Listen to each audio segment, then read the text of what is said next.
got a real platform. I got a radio show that do 9.5 million people every day on it. I could cut that mic on and let you have it. Hot tea, hot tea, hot tea, hot tea, hot tea. All right, y'all. Unc Steve Harvey is still upset at Katt Williams for his Club Shay interview. Remember, in the Club Shay interview, Katt Williams was talking about Steve Harvey stole everything from Mr. Cooper. He even said that Steve tried to steal a role from Bernie Mac. Now we got Steve speaking on the haters, and let's be honest, we know who he's talking about in this clip, but y'all tell me, like the video and subscribe. Let's get it.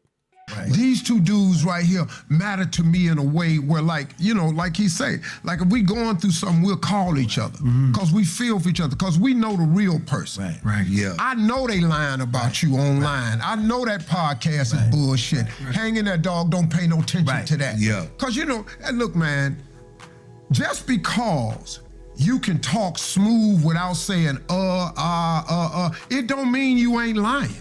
Right. I be sitting up here looking at these podcasts of these other comedians that's going on talking about other comedians. Hold up, dog. Where did that shit come from? When did we become that? When did we get into tear each other down business? Because you ain't never heard me say not a disparaging remark against another comedian nowhere. You ain't heard him, or him, because we ain't cut from that cloth. Right. So why are you, what is your motive for doing this here? And you're not going to tear him down. And look, man, I got a real platform. I got a radio show that do 9.5 million people every day on it. I could cut that mic on and let you have it. I'm talking about I could fix your career on a permanent basis, partner, because I got 4 hours a day to do it. I don't do that. Right. I ain't got no minutes for you, man. Right. I'm not in the tear down business. I'm in the uplift business, regardless as to what you say.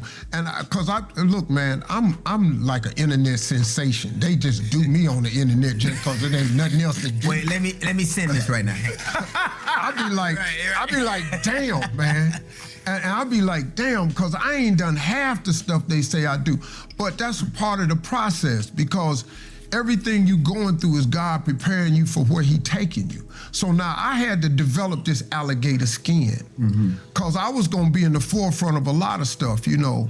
I was first black game show host, first black to host Miss Universe, first person to do this, first person to attempt that. Well, that puts you out in front of a lot of stuff. When you get out in the front, man, you get a lot of haters. And I say this to all my dudes, man, when I'm talking to them. You got to understand something about a hater. You've never had a hater that's doing better than you. Ever.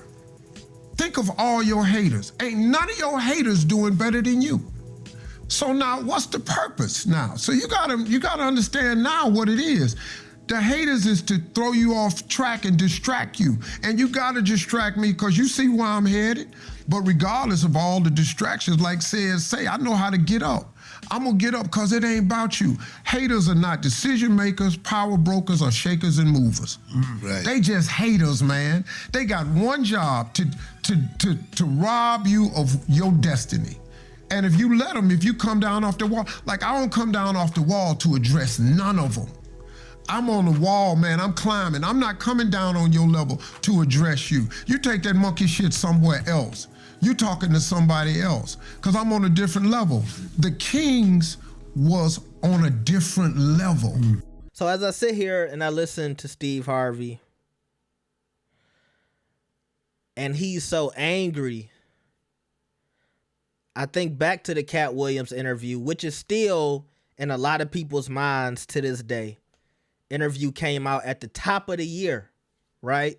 And we still talking about it till this day. But remember, Katt was so calm. He was at peace when he was talking. It was almost like, I'm ready to speak my truth. And we see Steve here. He's angry. He's frustrated.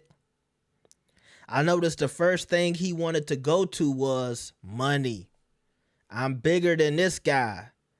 I'm more successful than this guy. I was the first to do this. I was the first to do that. A lot of people want him to address what Katt said. And every time I've heard Steve Harvey say anything that's kind of pertaining to the Katt Williams interview. He just kind of speaks in general statements and not necessarily addressing what was said. And to me, you can't have it both ways. You can't say, well, I never come down to say anything about them, but then I saw you on stage at a comedy show speaking on it. Now you in an interview speaking on it again. We know who you talking about. Why you don't want to put no name on it? So you can't say you not coming off nothing to say nothing to nobody when you keep going on public platforms speaking on it. You can't have it both ways. And when I go back to the money part, Katt wasn't talking about money. He was talking about what did y'all have to sacrifice to get that money, right? Now, I can look at some of the things that Katt was saying, or at least just the overall narrative of that interview, and say, wow, it was very similar to a lot of the stuff that Jaguar Wright talks about. And you remember, Katt and Jaguar used to date, so maybe she got some of that from him. But we hadn't really heard Katt address anything like that before the Club Shay interview.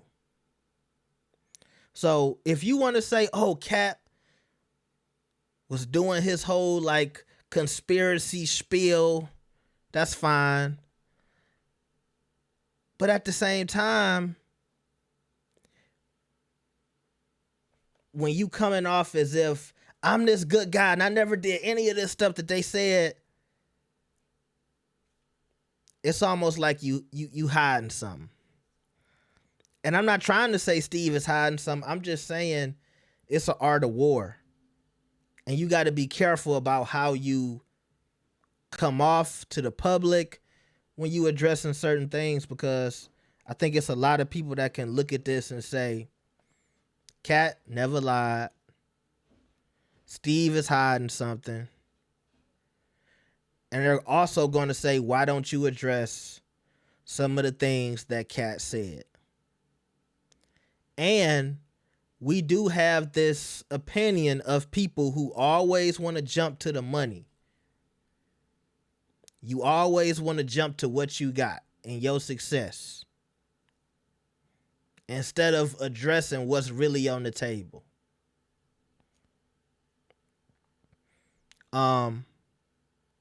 He's sitting here with but Cedric the Entertainer and DL Hughley, who Katt also talked about in that interview. And so he's not going to get any type of pushback in this setting. And look, by the way, big fan of the Kings of Comedy.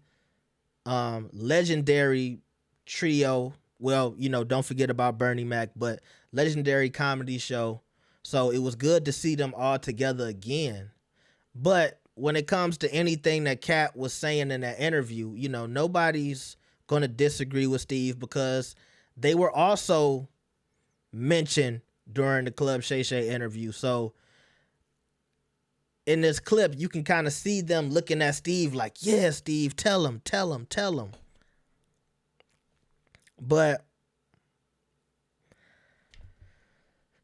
I don't think you do yourself any favors by continuously bringing this up.